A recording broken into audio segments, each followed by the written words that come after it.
पूनम जब चौथी बार प्रेग्नेंट थी तो वह रोज़ भगवान से प्रार्थना करती थी कि उसके घर में बेटी का जन्म हो। पति संदीप हंसते हुए कहा करते थे कि पूनम बेटा हुआ तो किसी को दे देगी क्या।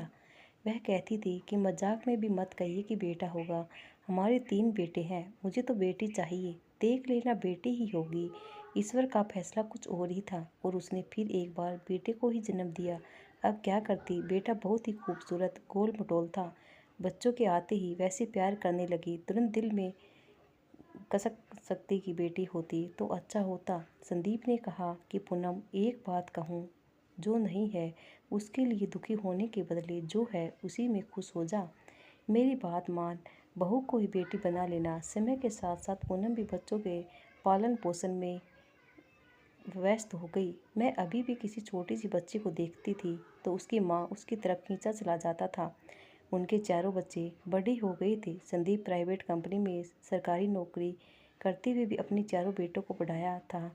बड़ा बेटा प्रदीप इंजीनियर की पढ़ाई पूरी करने के बाद कनाडा में एक कंपनी में नौकरी कर रहा था। दूसरा बेटा दक्ष बीए कर रहा था, उसकी सरकारी नौकरी लग गई थी। तीसरा बेटा अंश वकालत की पढ़ाई कर रहा था और चौथा बेटा +2 कर रहा था। संदीप और पूनम को देख सब कहते थे कि आप बहुत ही खुश नसीब हैं कि चारों बेटे लायक बन गए हैं।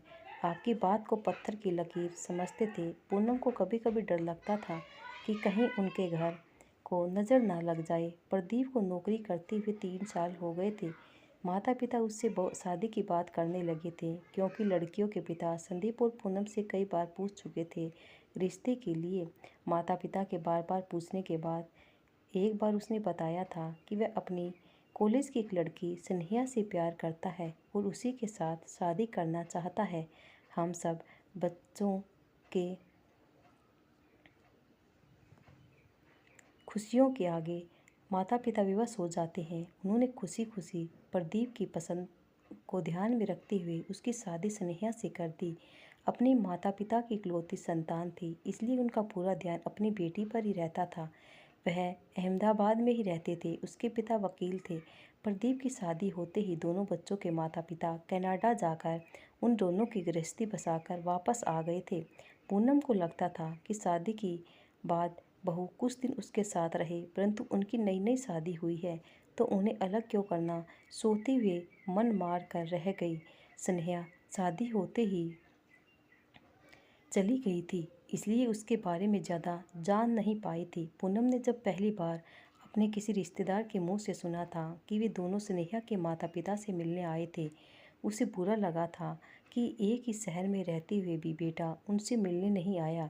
संदीप ने कहा कि उनके बारे में ज़्यादा मत सोच, बच्चे जब तक छोटे होते हैं माता पिता के होते हैं, बड़े होने के बाद उनकी अपनी ज़िंदगी होती है और स्नेहा अपने माता पिता की इकलौती संतान है, इसलिए भी उनसे मिलकर चले गए होंगे।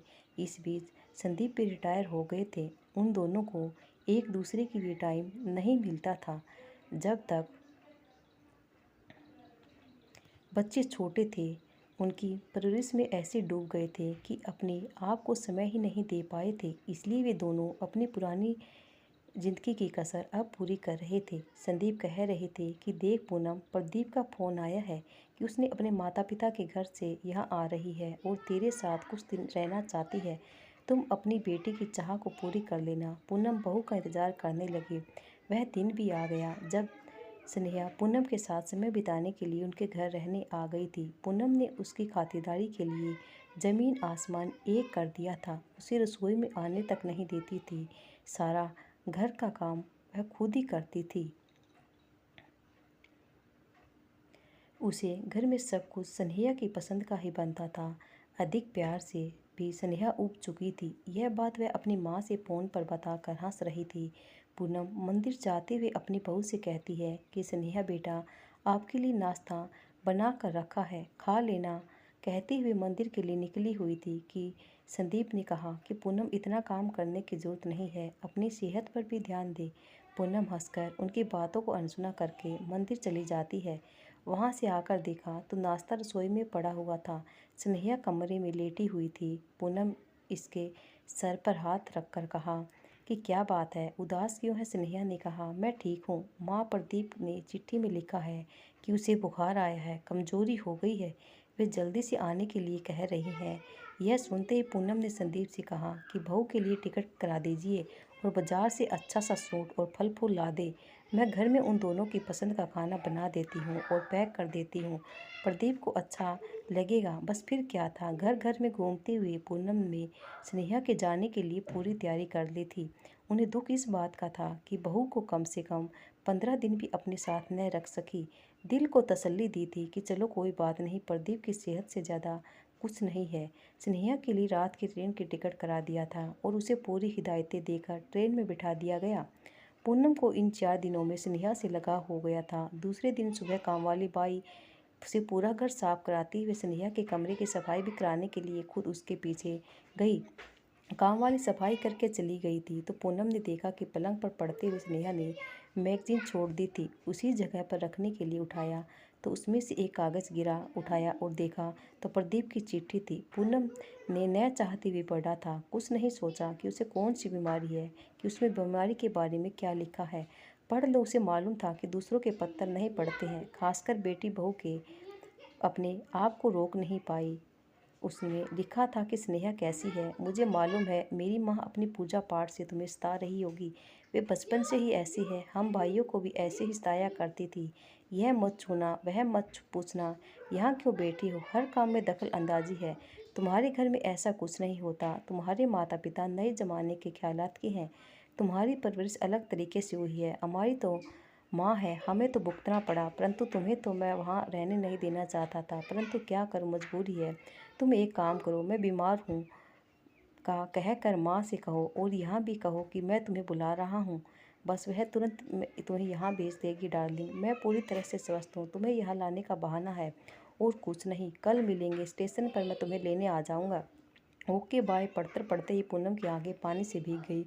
उसका दिल टूट गया था। वह वहीं ऐसे ही बैठी रह गई। संदीप उसे ढूंढते हुए उसी कमरे में पहुंच गए और पूनम से कुछ पूछते इससे पहले उसने उनके हाथ में पत्थर थमा दिया था। संदीप ने भी पत्थर को पढ़ा। देखा पूनम रो रही थी और कह रही थी कि देखा ना, प्रदीप ने मेरे प्यार की क्या कीमत लगाई है। हमने बचपन से उन्हें किसी भी बात की कमी नहीं होने दी थी।